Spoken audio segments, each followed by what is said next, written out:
நம்ம new arrivals வந்திருக்கு. நம்ம இதில் ஏதாவது பிடிச்சிருந்தா ஸ்க்ரீன்ஷாட் எடுத்து வாட்ஸ்அப்பில் டெக்ஸ்ட் பண்ணுங்க. இப்போ நம்ம பார்க்க போகிறது ஃபர்ஸ்ட் சாரி காந்தா ஒர்க்கில் டசர் கலெக்ஷன். இது சாரி ஃபுல்லாக வந்து காந்தா ஒர்க் வந்திருக்கும். இதில் வந்து பார்த்தீங்கன்னா ஃபுல்லாக அந்த ஒர்க் இருக்குது பாருங்க. பல்லுலையும் வந்து சேம் காந்தா ஒர்க் வந்திருக்கும். Dress blouse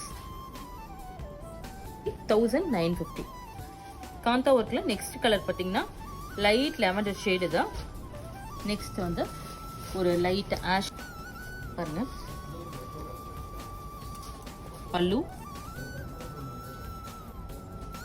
blouse beautiful mustard shade தான். பல்லு ப்ளவுஸ் கிரே ஷேடு தான், டார்க் கிரே சி ப்ளூல வித் கலம்காரி பிரிண்ட்ஸ் வந்திருக்கு. அது மேலே உங்களுக்கு காந்தா ஒர்க்கும் டிசைன் வந்திருக்கு. ப்ளவுஸ்